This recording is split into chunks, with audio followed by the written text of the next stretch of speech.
وَلَكُمْ نِصْفُ مَا تَرَكَ أَزْوَاجُكُمْ إِن لَّمْ يَكُن لَّهُنَّ وَلَدٌ فَإِن كَانَ لَهُنَّ وَلَدٌ فَلَكُمُ الرُّبُعُ مِمَّا تَرَكْنَ مِن بَعْدِ وَصِيَّةٍ يُوصِينَ بِهَا أَوْ دَيْنٍ وَلَهُنَّ الرُّبُعُ مِمَّا تَرَكْتُمْ إِن لَّمْ يَكُن لَّكُمْ وَلَدٌ فَإِن كَانَ لَكُمْ وَلَدٌ فَلَهُنَّ الثُّمُنُ مِمَّا تَرَكْتُم مِّن بَعْدِ وَصِيَّةٍ تُوصُونَ بِهَا أَوْ دَيْنٍ وَإِن كَانَ رَجُلٌ يُورَثُ كَلَالَةً أَوْ امْرَأَةٌ وَلَهُ أَخٌ أَوْ أُخْتٌ فَلِكُلِّ وَاحِدٍ مِّنْهُمَا السُّدُسُ فَإِن كَانُوا أَكْثَرَ مِن ذَلِكَ فَهُمْ شُرَكَاءُ فِي الثُّلُثِ مِن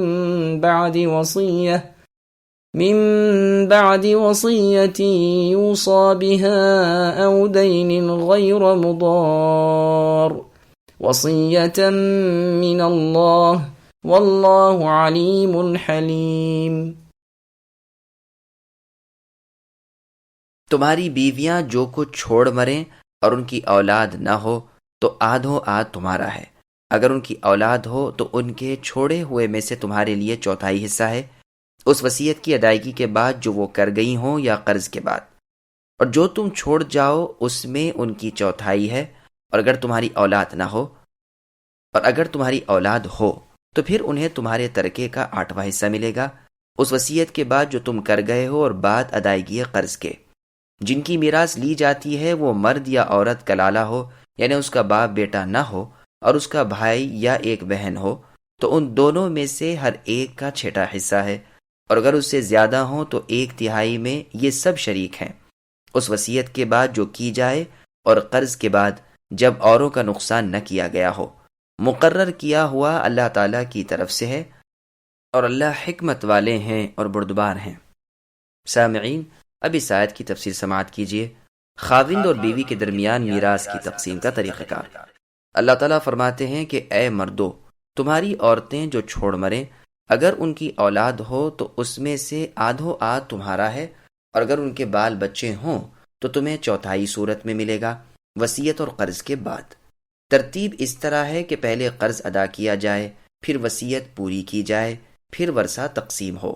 یہ ایسا مسئلہ ہے جس پر تمام علماء امت کا اجماع ہے۔ پوتے بھی اس مسئلے میں حکم میں بیٹوں ہی کی طرح ہیں، بلکہ ان کی اولاد در اولاد کا بھی یہی حکم ہے کہ ان کی موجودگی میں خاوند کو چوتھائی ملے گا۔ پھر عورتوں کا حصہ بتایا کہ انہیں یا چوتھائی ملے گا یا 8واں حصہ۔ چوتھائی تو اس حالت میں کہ فوت ہونے والے خاوند کی اولاد نہ ہو، اور 8واں حصہ اس صورت میں کہ اولاد ہو۔ اس چوتھائی یا 8ویں حصے میں مرنے والے کی سب بیویاں شامل ہیں۔ 4 ہوں تو یہ حصہ ان میں برابر تقسیم کیا جائے گا، 3 یا 2 ہوں تب بھی، اور اگر 1 ہو تو اسی کا یہ حصہ ہے۔ کلالہ کی تقسیم میراث۔ من بعد وصیتین کی تفسیر اس سے پہلے آیت میں گزر چکی ہے۔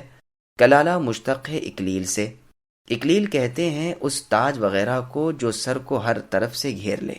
یہاں مراد یہ ہے کہ اس کے وارث ارد گرد کے حاشیے کے لوگ ہیں، اصل اور فرع یعنی جڑ یا شاخ نہیں۔ ابو بکر صدیق رضی اللہ عنہ سے کلالہ کا معنی پوچھا جاتا ہے تو آپ رضی اللہ عنہ فرماتے ہیں، میں اپنی رائے سے جواب دیتا ہوں، اگر ٹھیک ہو تو اللہ تعالیٰ کی طرف سے، اور اگر غلط ہو تو میری اور شیطان کی طرف سے ہے، اور اللہ تعالیٰ اور اس کے رسول محمد صلی اللہ علیہ وسلم اس سے بری الذمہ ہے۔ کلالہ وہ ہے جس کا نہ لڑکا ہو نہ باپ۔ عمر فاروق رضی اللہ عنہ جب خلیفہ ہوئے تو آپ نے بھی اس سے موافقت کی اور فرمایا کہ مجھے ابو بکر رضی اللہ عنہ کی رائے سے خلاف کرتے ہوئے شرم آتی ہے۔ ابن عباس رضی اللہ عنہما فرماتے ہیں، سب سے آخری زمانہ عمر رضی اللہ عنہ کا پانے والا میں ہوں۔ میں نے آپ سے سنا فرماتے تھے، بات وہی ہے جو میں نے کہی، ٹھیک اور درست ہی ہے کہ کلالہ اسے کہتے ہیں جس کا نہ والد ہو نہ ولد۔ علی ابن مسعود، ابن عباس، زید ابن ثابت رضی اللہ عنہم، نیز شعبی، نخعی، حسن بصری، قتادہ، جابر ابن زید، حکم رحمۃ اللہ علیہم بھی یہی فرماتے ہیں۔ اہل مدینہ، اہل کوفہ، اہل بصرہ کا بھی یہی قول ہے۔ 7 فقہا، ائمہ ثلاثہ اور جمہور سلف و خلف بلکہ تمام یہی فرماتے ہیں۔ بہت سے بزرگوں نے اس پر اجماع نقل کیا ہے، اور ایک مرفوع حدیث میں بھی یہی آیا ہے۔ ابن لباب فرماتے ہیں کہ ابن عباس رضی اللہ عنہما سے یہ بھی مروی ہے کہ کلالہ وہ ہے جس کی اولاد نہ ہو، لیکن صحیح قول پہلا ہی ہے، اور ممکن ہے کہ راوی نے مراد سمجھی ہی نہ ہو۔ پھر فرمایا کہ اس کا بھائی یا بہن ہو، یعنی ماں زاد، جیسے کہ سعد بن ابی وقاص رضی اللہ عنہ وغیرہ با سلف کی قرات ہے۔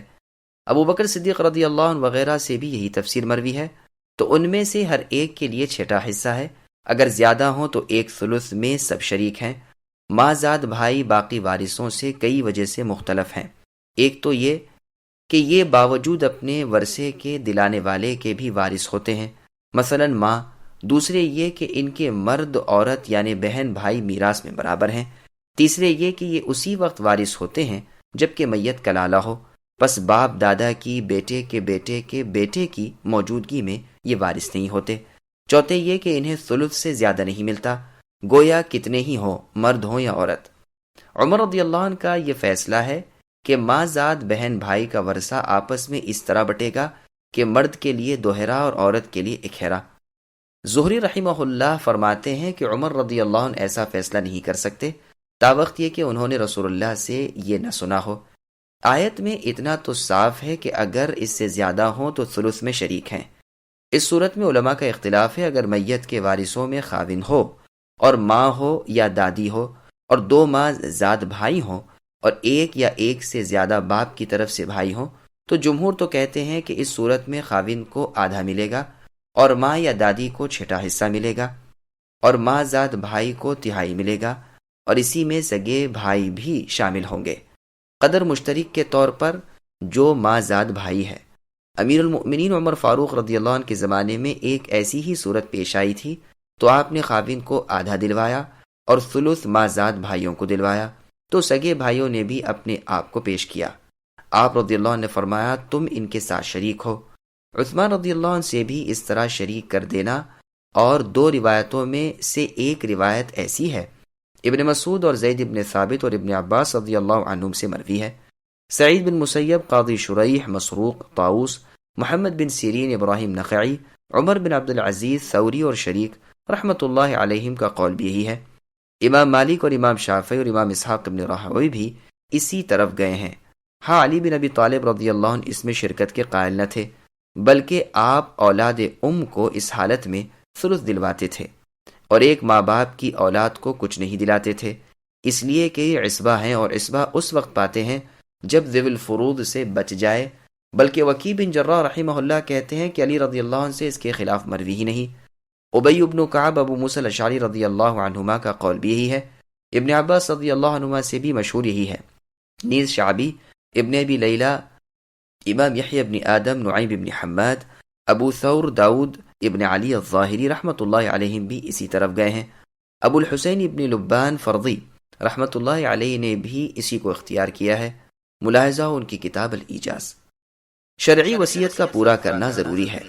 پھر آگے اللہ نے فرمایا یہ وصیت کے جاری کرنے کے بعد ہے، وصیت ایسی ہو جس میں خلاف عدل نہ ہو، کسی کو ضرر اور نقصان نہ پہنچایا گیا ہو، نہ کسی پر ظلم و جبر کیا گیا ہو، کسی وارث کا نہ ورثہ مارا گیا ہو، نہ کم و بیش کیا گیا ہو۔ اس کے خلاف وصیت کرنے والا اور ایسی خلاف شرع وصیت کرنے میں کوشش کرنے والا اللہ تعالیٰ کے حکم اور اللہ کی شریعت میں اللہ کے خلاف کرنے والا اور اللہ سے لڑنے والا ہے۔ نسائی میں ابن عباس رضی اللہ عنہما کا قول بھی اسی طرح مروی ہے۔ بعض روایتوں میں ابن عباس سے اس فرمان کے بعد آیت کے اس ٹکڑے کی تلاوت کرنا بھی مروی ہے۔ امام ابن جریر رحمہ اللہ کے قول کے مطابق ٹھیک بات یہی ہے کہ یہ مرفوع حدیث نہیں بلکہ ابن عباس رضی اللہ عنہما کا موقوف قول ہے۔ ائمہ کرام رحمہم اللہ کا اس میں اختلاف ہے کہ وارث کے لیے جو اقرار میت کر جائے آیا وہ صحیح ہے یا نہیں۔ بعض تو کہتے ہیں صحیح نہیں ہے، اس لیے کہ اس میں تہمت لگنے کی گنجائش ہے۔ سنن نبی داؤد میں ہے، رسول اللہ صلی اللہ علیہ وسلم فرماتے ہیں کہ اللہ تعالیٰ نے ہر حقدار کو اس کا حق پہنچا دیا ہے، اب وارث کے لیے کوئی وصیت نہیں۔ امام مالک، احمد بن حنبل کا یہی قول ہے۔ شافعی رحمہ اللہ کا بھی پہلا قول یہی تھا، لیکن آخری قول یہ ہے کہ اقرار کرنا صحیح مانا جائے گا۔ طاؤس، عطا، حسن، عمر بن عبد العزیز رحمہ اللہ کا قول بھی یہی ہے۔ امام بخاری رحمہ اللہ بھی اسی کو پسند کرتے ہیں اور اپنی کتاب صحیح بخاری شریف میں اسی کو ترجیح دیتے ہیں۔ ان کی دلیل ایک یہ روایت بھی ہے کہ رافع بن خدیج رضی اللہ عنہ نے وصیت کی کہ فزاریہ نے جس چیز پر اپنے دروازے بند کر رکھے ہوں وہ نہ کھولے جائیں۔ امام بخاری رحمہ اللہ نے پھر فرمایا کہ بعض لوگ کہتے ہیں کہ اس کا یہ اقرار جائز نہیں بسبب وارثوں کے ساتھ بدگمانی کے، لیکن میں کہتا ہوں کہ رسول اللہ نے فرمایا ہے بدگمانی سے بچو، بدگمانی تو سب سے زیادہ جھوٹ ہے۔ قرآن کریم میں اللہ کا فرمان موجود ہے کہ اللہ تعالیٰ تمہیں حکم دیتے ہیں کہ جس کی جو امانت ہو وہ اسے پہنچا دو، اس میں وارث اور غیر وارث کی کوئی تخصیص نہیں۔ یہ یاد رہے کہ یہ اختلاف اس وقت ہے جب اقرار فی الواقع صحیح ہو اور نفس الامر کے مطابق ہو، اور اگر صرف حیلہ سازی ہو اور بعض وارثوں کو زیادہ دینے اور بعض کو کم پہنچانے کے لیے ایک بہانہ بنایا گیا ہو تو بالاجماع اسے پورا کرنا حرام ہے۔ اور اس آیت کے صاف الفاظ بھی اس کی حرمت کا فتویٰ دیتے ہیں۔ اقرار کے فی الواقع صحیح ہونے کی صورت میں اس کا پورا کرنا ضروری ہے، جیسا کہ دوسری جماعت کا قول ہے اور جیسا کہ امام بخاری رحمہ اللہ کا مذہب ہے۔ پھر آگے اللہ نے فرمایا یہ اللہ تعالیٰ کے احکام ہیں جو اللہ عظمت والے، بلند تر علم والے اور بردباری والے ہیں۔